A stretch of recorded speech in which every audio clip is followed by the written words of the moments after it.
Hi everybody.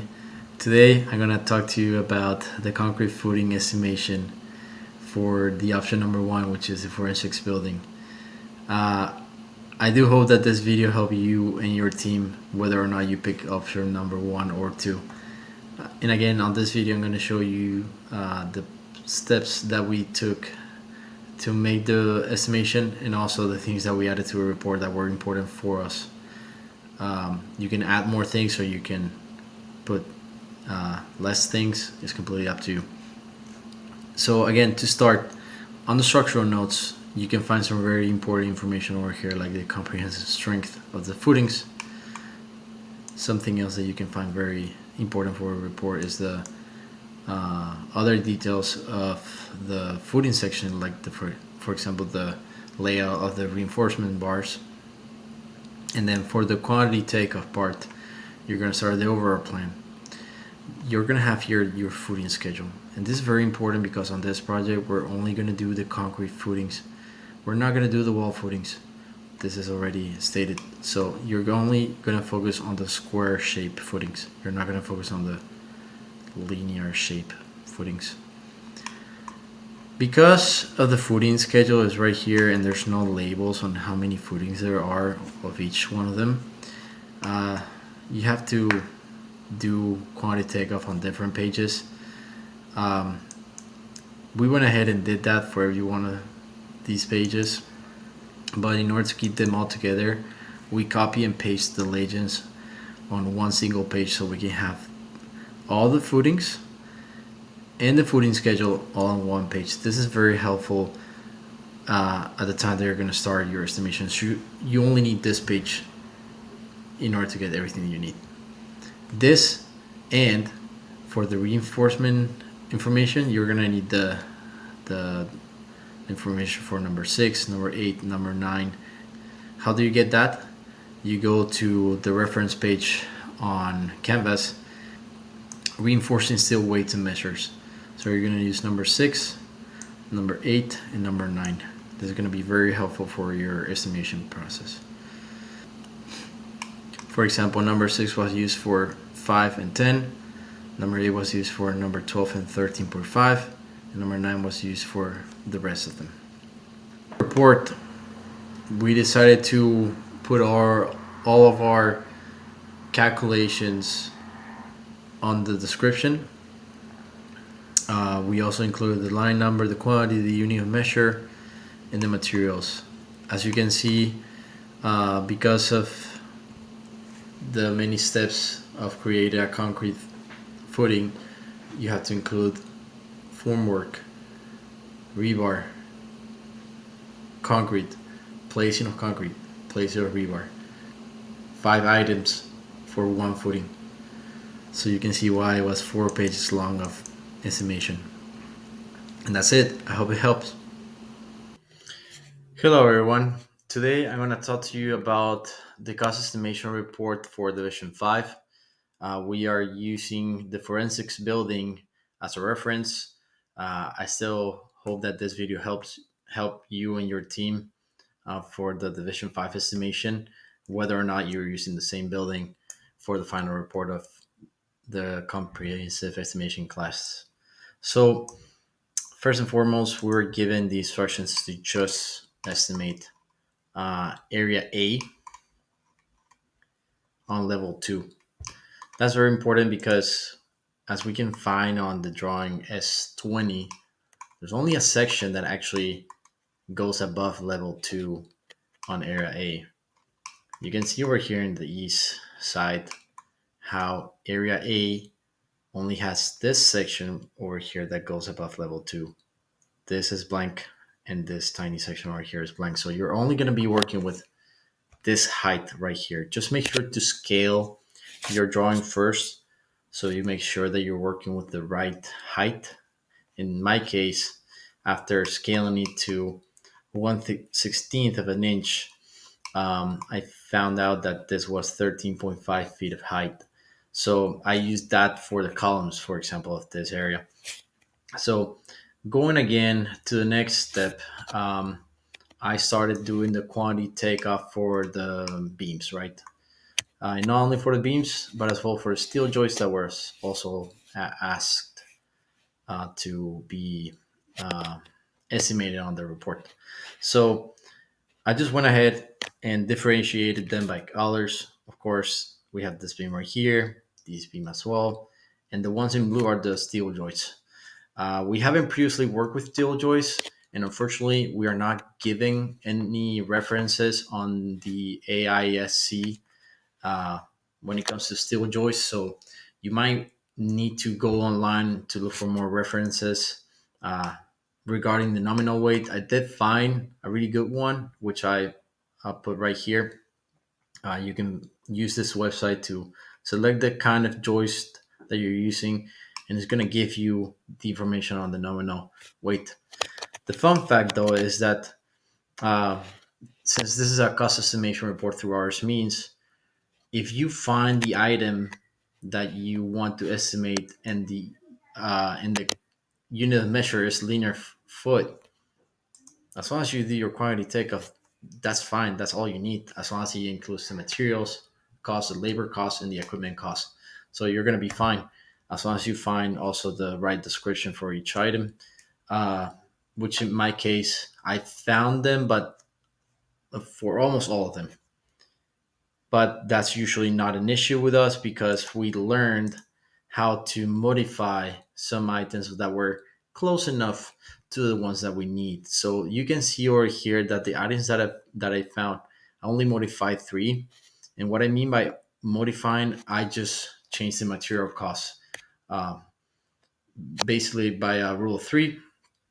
For example, I increased the material cost if the nominal weight was higher than the one being given by Yasmin, or I decreased the material cost if the nominal weight was a little higher than what I needed. So you're gonna be able to find all those items that you need for level two area A, and that's it, guys.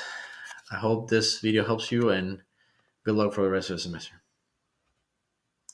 Hello everyone, today I'm going to show you how I did the estimate for the panel boards in the forensics and CID building. And here you can find the cover sheet for the electrical plans. So if we scroll down and go to the last pages, we can see the panel, even the panel schedule. And in this schedule, you can find even the whole array of panels and how are they connected. We have the panels in here. For instance, we have the main panel and the MSWB. We have 39 to 40 panels in this project. So first of all, we have to see at the bolts, the faces and the wires and see how they are really connected in if the main type, if it's an MCB or a mains log breaker, mains log panel, MLO. So you check on the rating, which this one is 3000 amps, and on the same way for each panel, so you can get an accurate estimate for this project. Here we have the whole amount of estimates for every panel. We have MLO, main lugs, we have 3000 amps, 2000 amps, a little bit of everything. So you only have to have the correct panel board on RS means, and that's about it. Hope you enjoyed it, and now we're going to proceed to the cost estimation for the receptacles and wiring for the electrical side. Right now, we just have to find the cables and we have to find the amount of receptacles that we will be needing.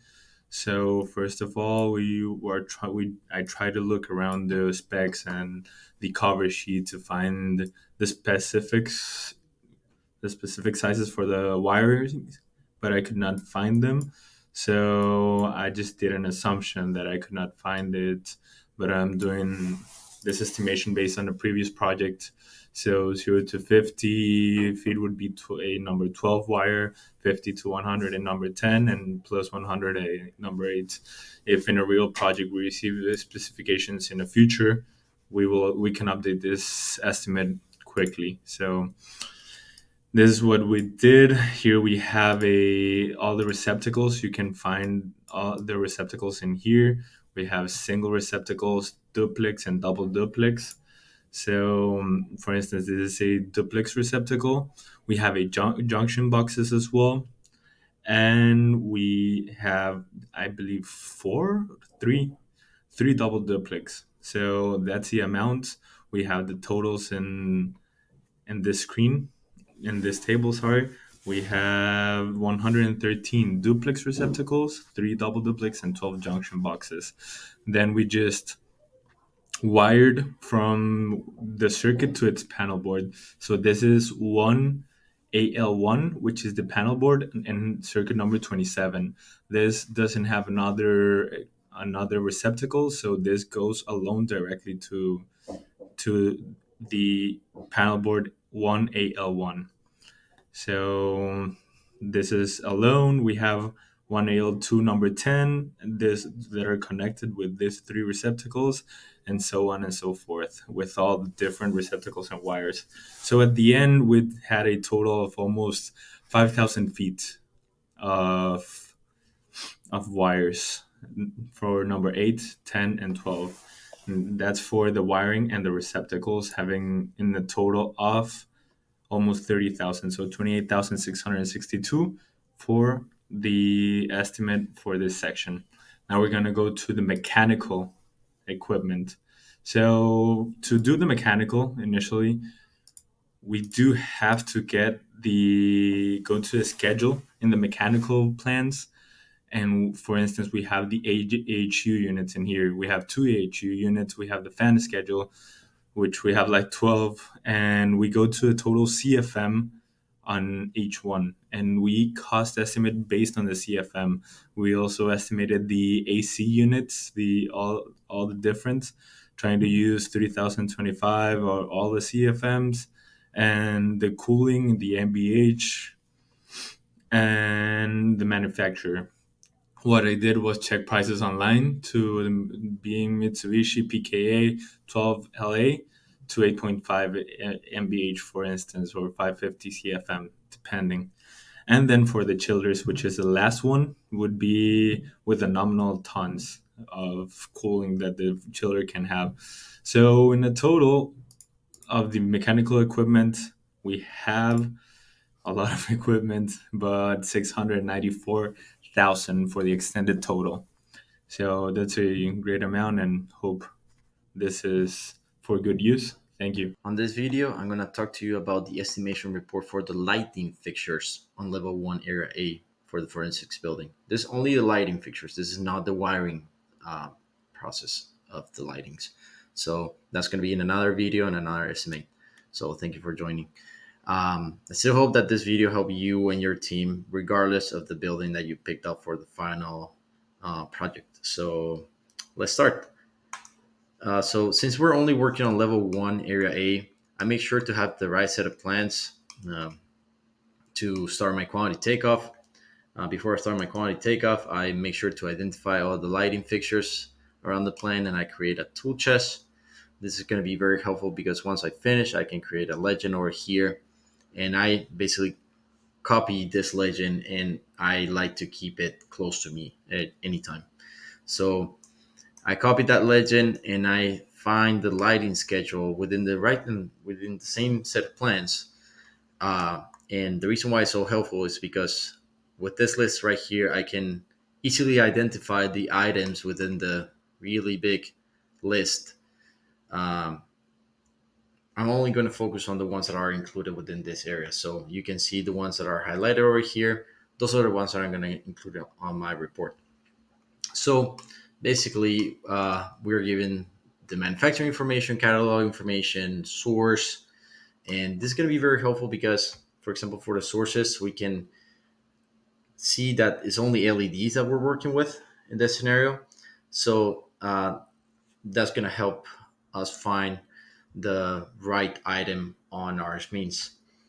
But in order to make it a little bit more precise, I went ahead and I looked up for sources online using the manufacturer and the catalog information just to modify the material cost on ours means. I didn't modify the labor cost. I went ahead and used the labor cost that ours means gives to us. So I want to show you what I did for RS means. Again, I tried to select the items that were close enough to the descriptions of each item. I modified the material cost and I also modified the descriptions. And I also copy and paste the sources to the item notes. You won't be able to see the item notes on the estimation report. And that's why I created another uh, page with my assumptions and sources for every single light fixture. For example, there was one that was very tricky to find, so I looked for similar items that gave me the final material cost of $340. But again, you can be luckier than me and you can find a source that is more accurate. So, just a quick note of what I did on ours means. Again, so for example, you're working on Division 26, you're working with the interior lighting, make sure that you're working with the LEDs. For example, you select one item over here, right? Just make sure to, and that once you select the item, change the description, make it a little bit more um, specific. And like I said, once you find a source that show you the material cost, modify the material cost and click save. And that's it. Thank you for your attention, guys. I'm going to talk to you about the cost estimation report for Division 23, specifically for ductworks. Again, we use the forensics building in this scenario. I still hope that this video helped you and your team, regardless of the building that you pick for the final project.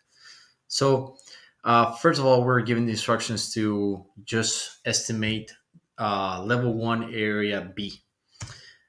So we're going to go ahead and look for the mechanical plans, and you're going to come up with this drawing right here, M101B. This is a drawing that you're going to need to do your quality takeoff.